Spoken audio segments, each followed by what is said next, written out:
మన ప్రభువైన యేసుక్రీస్తు నామములో మీ అందరికీ నా హృదయపూర్వకమైన వందనాలు. దేవుడి దినమంతా మీకు తోడై ఉండి మిమ్మల్ని ఆశీర్వదించి మీరు చేస్తున్న చేతి పనికి, మీరు చేస్తున్న వ్యాపారమునకు, మీరు వెళ్తున్న ప్రయాణములో, మీరు చేస్తున్న ఉద్యోగంలో మీ కుటుంబానికి దినమంతా నా ప్రభు తోడై ఉండి క్షేమమును, దీవెన, ఆశీర్వాదమును కలగచేయునుగాక. పరిశుద్ధ గ్రంథములో నుండి 71వ కీర్తన 21వ చరణమును నేను చదువుతూ ఉన్నాను. మీ పరిశుద్ధ గ్రంథమైన బైబిల్ తెరిచి చూడండి. నా గొప్పతనమును వృద్ధి చేయుము, నా తట్టు మరలి నాకు నెమ్మది కలుగ చేయుము. భక్తుడైన ఈ కీర్తనకారుడు దేవుని సన్నిధిలోనికి వెళ్ళి దేవుని సన్నిధిలో ఒక చిన్న ప్రార్థన చేస్తున్నారండి. దేవా, నేను నీ తట్టు తిరిగాను, నేను నీ సన్నిధిలోనికి వచ్చి మొరపెడుతున్నాను. నా మొరను విని ఒక్కసారి నీవు నా తట్టు తిరిగి నాకు నెమ్మదిని కలగచేయి అని భక్తుడు దేవుని సన్నిధిలోనికి వెళ్ళి ప్రార్థన చేస్తున్నారండి. ఎందుకని ఈ భక్తుడు దేవుని సన్నిధిలోనికి వెళ్ళి ప్రార్థన చేస్తున్నారు అంటే, జీవితములో నెమ్మదిని కోల్పోయాడు. జీవితములో నెమ్మది చూడలేదు. నెమ్మది ఇతని జీవితమునకే దూరం అయిపోయింది. నెమ్మదికరమైన బ్రతుకు లేక కన్నీళ్ళ మధ్యలో నిలబడి ఒక్కసారి తనకు తానే ఆలోచించాడు. నేను ఎందుకు నెమ్మది లేకుండా బ్రతుకుతున్నాను? నెమ్మదిగా సాగి వెళ్ళవలసిన నేను, నెమ్మదిగా అడుగులు వేయవలసిన నేను, నెమ్మదిగా నా కుటుంబాన్ని నడిపించుకోవలసిన నేను ఎందుకు నెమ్మదిని చూడలేకపోతున్నాను? ఎందుకు నేను నెమ్మదికరమైన బ్రతుకుతో నా జీవితపు మనుగడ ముగించుకోలేకపోతున్నాను? దినదినము నెమ్మదిని చూడవలసిన నేను ఎందుక నా వ్యక్తిగత జీవితంలో, నా కుటుంబంలో నెమ్మది లేక, సమాధానము లేక, నేను సంతోషకరంగా సాగి వెళ్ళలేక ఎందుకు నేను కుప్పగా కోల్చబడుతున్నాను అని ఆ వ్యక్తి ఆలోచించి ఒక నిర్ణయం తీసుకున్నాడండి. నేను నా దేవుని తట్టు తిరగకపోయినందువలనే కదా నేను నెమ్మదిని చూడలేకపోయాను. నెమ్మదిని చూడకుండా నేను బ్రతుకుతున్నాను అంటే కారణం నేను నా దేవుని వైపు తిరగలేదు. నేను దేవుని వైపు తిరిగి పోగొట్టుకున్న ఆ నెమ్మదిని మరలా పొందుకున్నట్లుగా, దూరమైపోయిన ఆ నెమ్మదిని నేను మరలా నా కుటుంబంలో చూచున్నట్లుగా నాకు, నా పిల్లలకి, నాకు, నా కుటుంబానికి, నాకు, నా భార్యకు, నాకు, నా కుటుంబంలో ఉన్న వ్యక్తులకు నెమ్మది కలుగునట్లుగా నేను నా దేవుని తట్టు తిరగాలి. నా దేవుని తట్టు తిరుగుతూనే కదా నాకు నెమ్మది కలిగేది అని తనకు తానే ఒక నిర్ణయం తీసుకొని దేవుని దగ్గరికి వెళ్ళి ఇప్పుడు దేవునితో చెప్తున్నారు. అయ్యా, తెలిసో తెలియకో నేను లోకాన్ని చూచాను, నెమ్మదిని కోల్పోయాను. తెలిసో తెలియకో మనుషులను చూచాను, నెమ్మదిని కోల్పోయాను. ఇప్పుడు నెమ్మదిని కోల్పోయేదానికి ప్రబలమైన కారణం ఏంటంటే, నేను నీ తట్టు తిరగలేదు, నీవు నా తట్టు తిరగలేదు. అందుకని నేను ఇప్పుడు నీ తట్టు తిరుగుతున్నాను, నా తట్టు నువ్వు తిరిగి నాకు నెమ్మదిని కలగచేయి అని ఈ భక్తుడు దేవుని సన్నిధిలోనికి వెళ్ళి మొరపెడుతున్నారు. మొరపెడుతూ దేవుణ్ణి అడుగుతున్నారు. అయ్యా, ఇప్పుడు నేను నీ తట్టు తిరిగాను కదా, నా తట్టు కానీ నువ్వు తిరగకపోతే నేను నెమ్మదిని చూడలేను. నేను పూర్తిగా నీ వైపు తిరిగాను, పూర్తిగా నీ మీద నేను ఆధారపడ్డాను కనుక ఇప్పుడు నువ్వు నా తట్టు తిరిగితే నేను నెమ్మదిని చూస్తాను అని దేవుని బ్రతిమలాడుతూ ఉన్నాడండి. నేను నెమ్మదిని చూచున్నట్లుగా నీవు నా వైపు తిరుగు, నీవు నా వైపు తిరిగితే నేను నెమ్మదిని చూడగలుగుతాను అని ఈ వ్యక్తి తను తాను తగ్గించుకొని తన ప్రవర్తనను మార్చుకొని దేవుని తట్టు తిరిగి ఇప్పుడు ఆయనను తన తట్టు తిరగమని మొరపెడుతున్నారు. దేవుని వైపు ఇతను తిరిగినా, దేవుని వైపు ఇతను తిరగలేదనుకో నెమ్మదిని చూడలేడు. అందుకే భక్తుడు అంటారు, నేను పూర్తిగా నీ వైపు తిరిగేశా, నేను పూర్తిగా నీ మీద ఆధారపడ్డా. ఇప్పుడు నువ్వు నా వైపు తిరిగితే, నీవు నా వైపు చూస్తే, నీవు నేను ఏకమై నీ ముఖము నేను, నా ముఖము నీవు చూస్తే, నీ ముఖము నేను, నా ముఖము నీవు చూస్తే ఖచ్చితంగా నాకు నెమ్మది కలుగుతుందయ్యా అని దేవుని తన వైపు తిరుగునట్లుగా బ్రతిములాడుతూ ఉన్నాడండి. బ్రతిములాడుతుంటే సాక్షాత్తుగా దేవుడు తిరిగి ఇతనికి నెమ్మదిని కలగచేశాడండి. నిజమే, ఆ వ్యక్తి దేవుని వైపు తిరిగి పోగొట్టుకున్న నెమ్మదిని సంపాదించుకొని ఆనందకరంగా తన జీవితాన్ని సాగి వెళ్ళినట్లుగా చేశారు. ఓ సేవకుడిగా ఈ ఉదయకాల సమయంలో నేను చెప్పాలనుకున్న మాట ఏంటంటే, మరి గడిచిన దినాలు నువ్వు నెమ్మదికరంగా బ్రతుకుతున్నావా? గడిచిన రోజులు నీ కుటుంబంలో నువ్వు నెమ్మదిని చూస్తున్నావా? చీటికి మాటికి కోపం, చీటికి మాటికి అసమాధానం, ఒకరంటే ఒకరు పడదు, ఒకరంటే మరొకరు పడదండి. ఇంట్లో ఉన్న నలుగురి మధ్యలో ఏంటి అంటే అసమాధానపు ఛాయ. చేసుకునే దానికి ఉద్యోగం ఉంది, వచ్చిన రాబడితో తెచ్చుకొని తినేదానికి వస్తువులన్నీ ఉన్నాయి, కానీ లేనిది ఏంటి అంటే నెమ్మది. అన్నీ ఉన్నా నెమ్మది లేకపోతే ఆ ఇల్లు ఇల్లుగా ఉండదండి. అన్నీ ఉన్నా ఆ వ్యక్తి జీవితంలో నెమ్మది లేకపోతే ఆ వ్యక్తి జీవితముగా ఉండదండి. ఎందుకని అంటే ఆ ఇంట్లో నెమ్మది లేదు, ఆ వ్యక్తిగత జీవితంలో లేదు కనుక ప్రశాంతకరంగా బ్రతకలేరు.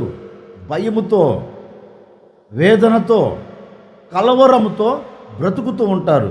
అందుకే గడిచిన రోజులు ఈ పరిస్థితులు నీకు ఆవరించి దేవుడు ఇచ్చే నెమ్మది నీకు దూరమైపోయిందేమో. ఎందుకు నెమ్మది లేక నువ్వు బ్రతుకుతున్నావో తెలుసా? నీవు దేవుని తట్టు తిరగల. ఇప్పటి వరకు ఎవరి వైపు తిరిగా? లోకం వైపు తిరిగావు. ఇప్పటి వరకు ఎవరి వైపు తిరిగావు? నీవు నచ్చిన వారి వైపు తిరిగావు. ఇప్పటి వరకు ఎవరి వైపు తిరిగావు? నీకు తెలిసిన వారి వైపు తిరిగావు. ఇప్పటి వరకు ఎవరి వైపు తిరిగావు? ఎవరి మాటని ఎవరి వైపు తిరుగుతూ వచ్చావు? ఎవరో మాటలు విని ఎవరో వైపు నువ్వు తిరుగుతున్నందువలన నీ బ్రతుకులో నెమ్మది లేదు. ఏ క్షణము ఏమి జరుగుతుందో అర్థం కావట్లేదు, ఏ క్షణం ఏమి వాటిల్లుతుందో అర్థం కావట్లేదు. ఎందుకని అంటే నీవు ఎవరో వైపు తిరిగావు. నెమ్మదిని ఇవ్వగలిగిన దేవుని వైపు నువ్వు తిరగలేదు, నెమ్మదిని అనుగ్రహించగలిగిన దేవుని వైపు నువ్వు తిరగలేదు కనుక నీ బ్రతుకు మొత్తం నెమ్మది లేకుండా సాగి వెళుతుంది. అందుకే ఈ ఉదయకాల సమయంలో ఒక సేవకుడిగా చెప్తున్నాను, గడిచిన దినాలు నీ అవిధేయతను బట్టి లోకం వైపు తిరిగి, గడిచిన దినాలు నీ అవిధేయతను బట్టి మనుషుల వైపు తిరిగి, గడిచిన దినాలు నీ పరిస్థితిని బట్టి ఎటువైపో తిరిగి నెమ్మదిని కోల్పోతూ ఈనాటి వరకు కన్నీరు చూస్తూ వస్తున్నావు కదా. కనికరము కలిగిన దేవుడు నీ మీద కరుణ చూపెట్టాలని ఈ ఉదయకాల సమయంలో నీతోనే మాట్లాడుతూ ఉన్నారు. ఇప్పుడైనా నీవు నా వైపు తిరిగితే నేను నీ వైపు తిరుగుతాను. అందుకని నీవు దేవుని వైపు తిరిగి నీకు నెమ్మది కలగాలన్నా, నీకు ప్రశాంతత కలగాలన్నా నీవు దేవుని వైపు తిరగగలిగితే దేవుడు నీ వైపు తిరిగి నీకు నలుగు దిశల నెమ్మదిని కలగ చేయబోతూ ఉన్నాడు. నలుగు దిశల నీకు నెమ్మదినిచ్చి ఆనందకరంగా, సంతోషకరంగా నీవు సాగి వెళ్ళినట్లుగా ఒక అద్భుతమైన కార్యం జరిగించబోతూ ఉన్నారు. అందుకే ఆశ కూడా తన దేశ ప్రజలతో ఒక శ్రేష్టమైన మాట అంటారండి. చూడండి, మనం కష్టకాలంలో నిలిచిపోయాం, మనం బాధల కాలంలో నిలిచిపోయాం, శత్రువులు మనం చుట్టుముట్టేశారు, నెమ్మది లేని బ్రతుకుతో మనం జీవిస్తున్నాం, నెమ్మది లేని జీవితంతో మనం అడుగులు వేస్తూ ఉన్నాం. ఎప్పుడు ఏ వార్త వినాలో, ఎప్పుడు శత్రువు విరుచుకబడతారో, ఎప్పుడు మన దేశాన్ని నాశనం చేస్తారో అర్థం కాక నెమ్మది లేక మనం బ్రతుకుతున్నాం. కనుక ఇప్పుడు మనం ఏం చేయాలంటే మనము దేవుని వైపు తిరిగి, మనము దేవుణ్ణి ఆశ్రయించి, మనం దేవుని దగ్గరికి వెళితే నిశ్చయముగా మనము ఆయనను ఆశ్రయించితిమి గనుక, మనము ఆయన వైపు తిరిగితిమి గనుక దేవుడు మన వైపు తిరిగి, దేవుడు మన పరిస్థితిని చూచి మనకు నలు దిశల నెమ్మదిని కలగ చేస్తారు అని చెబితే ప్రజలందరూ దేవుని తట్టు తిరిగారండి. ప్రజలందరూ దేవుణ్ణి ఆశ్రయించారు. మరుక్షణమే లేఖనం చెప్తున్న మాటని తెలుసండి, యెహోవా నలు దిశలా వారికి నెమ్మదిని కలగ చేశారు. ఎందుకని? దేవుని వైపు తిరిగారు కనుక. దేవుని వైపు తిరిగినందువలన దేశం నలు దిశల నెమ్మది. దేవుని వైపు తిరిగారు కనుక కుటుంబాలుగా నెమ్మదిని చూచేయండి.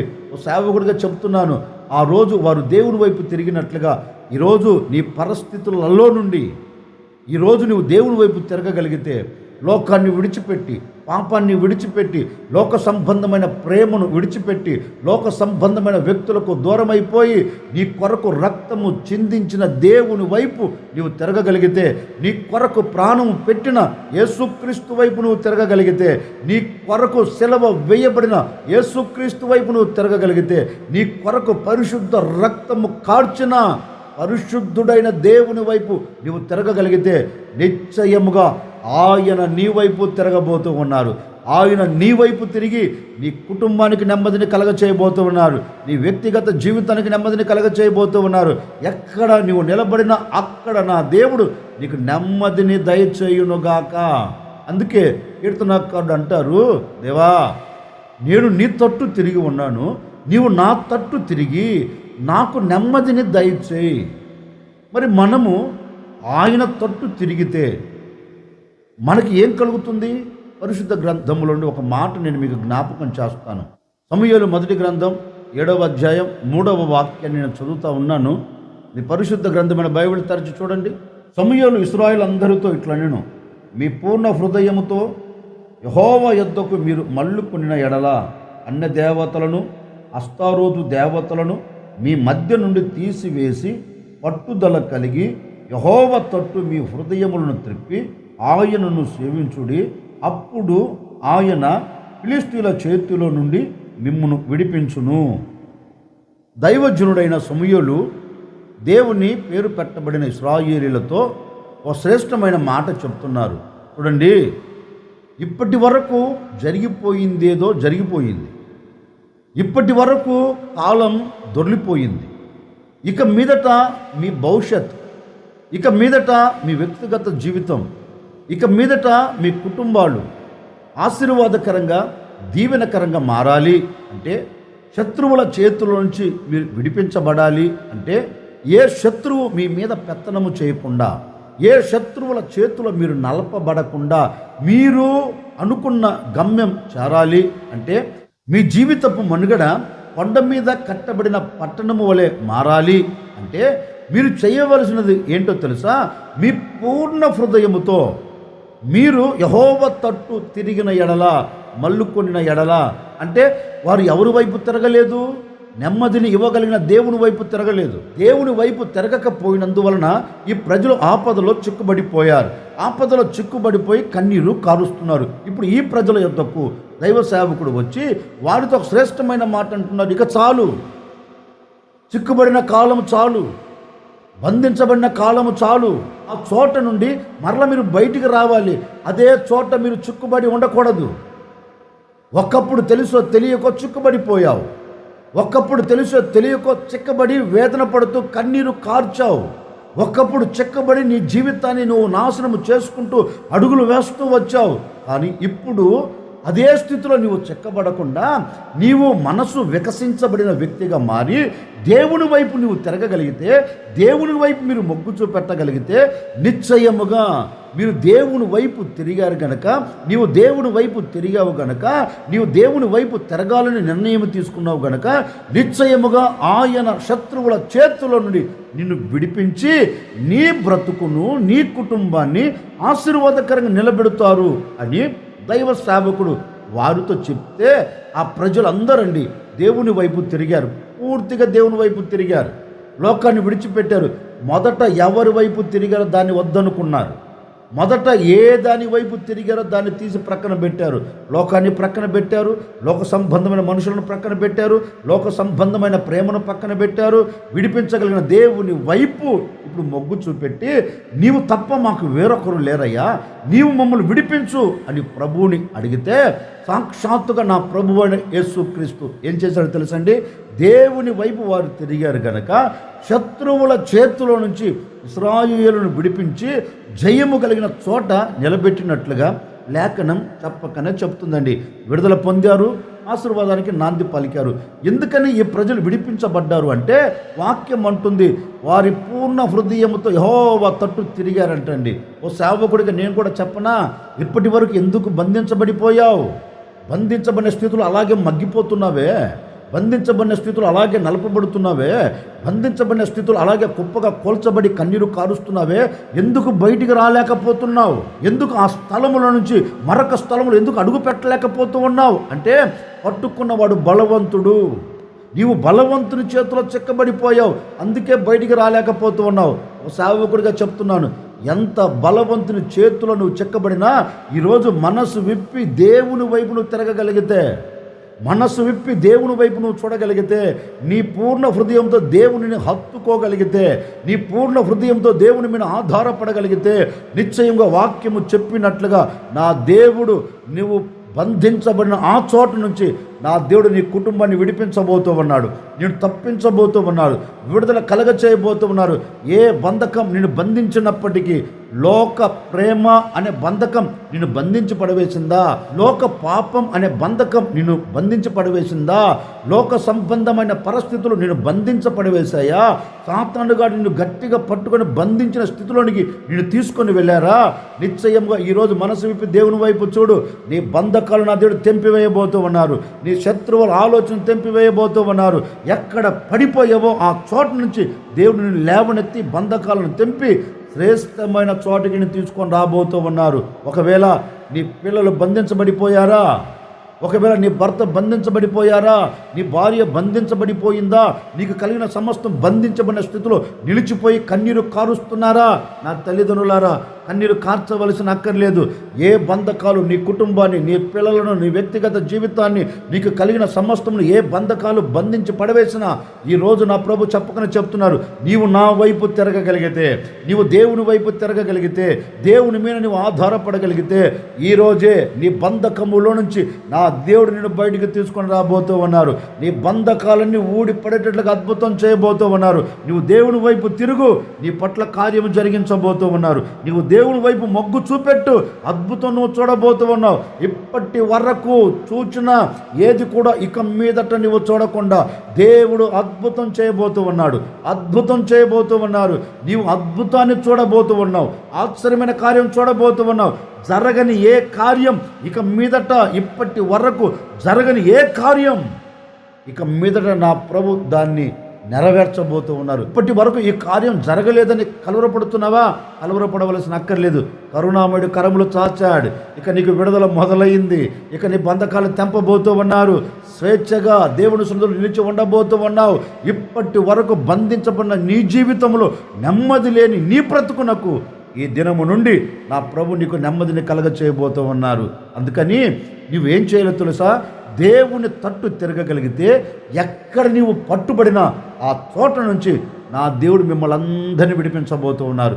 విడిపించి ఆయన మీకు జయమును కలగ చేయబోతూ ఉన్నాడు. ఆయన మిమ్మల్ని విడిపించి మీకు సంతోషమును సమాధానమును కలగ చేయబోతూ ఉన్నారు. కనుక నువ్వు ఎక్కడ పట్టుబడ్డావో, ఎక్కడ చిక్కుబడిపోయావో, చిక్కుబడిన నీకు నెమ్మది లేక, చిక్కుబడిన నీకు ప్రశాంతత లేక, చిక్కుబడిన నీకు విజయము కలగక కృంగిపోతున్నావా? ఈ ఉదయకాల సమయం నుండి వాటన్నిటిలో నుండి నా దేవుడు మిమ్మల్ని సంపూర్ణముగా విడుదల చేయునుగాక, సంపూర్ణముగా మిమ్మల్ని బయటికి తీసుకుని వచ్చునుగాక. ఆయన మీకు సంపూర్ణ విజయాలు మీ సొంతము చేయునుగాక. కీర్తనకారుడు అంటారు, దేవా నేను నీ తట్టు తిరిగాను, నీవు నా తట్టు తిరిగి నెమ్మదిని కలగచేయి. మనము ఆయన తట్టు తిరిగాము గనక ఇప్పుడు ఆయన మన తట్టు తిరిగితే జరిగేది ఏంటంటే, వెయ్యబడిన బంధకాలు తెంపబడి మనకు విజయము, నెమ్మదిని ఆయన దయచేస్తాడు. అట్టి కృప నా దేవుడు మీకు దయచేయునుగాక. ఈరోజు ప్రభు సన్నిధిలో చేరి ప్రార్థన చేసుకోండి. ప్రభువా నాకు నెమ్మదిని కలగచేయ్యా, నాకు జయముని ఇవ్వండి అయ్యా అని ప్రార్థన చేసుకోండి. నేను కూడా మీ కొరకు ప్రార్థన చేయబోతున్నాను. ఆశ్చర్యకరుడా మీకు స్తోత్రాలు చెల్లిస్తూ ఉన్నాం తండ్రి. గడిచిన దినాలన్నిట కుటుంబాలన్నింటినీ మీరు కాపాడుతూ క్షేమమును మీరు కలగచేస్తూ వస్తున్నారు. ప్రతి ఉదయకాల సమయమున ప్రతి వ్యక్తిని మీరు ధైర్యపరుస్తూ నాయన మీ మాటల చేత మీరు ఆదరిస్తూ వస్తున్నారు. అందును బట్టి మీకు స్తోత్రము తండ్రి.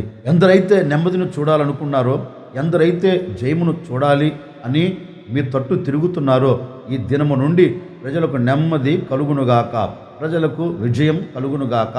అలాంటి కృపచేత ప్రతి వారిని నింపి ఈ దినమంతా నెమ్మది, సంతోషం, ఆనందం జయమిచ్చి బిడ్డల మీద నడిపించి ఘనమైన నామమునకు మహిమ తెచ్చుకోమని యేసు నామములు అడిగి వేడుకొనుచున్నాము తండ్రి, ఆమెన్. దినమంతా నా ప్రభు మీకు తోడై ఉండి మీకు నెమ్మది, విజయము అనుగ్రహించునుగాక. ఆమెన్.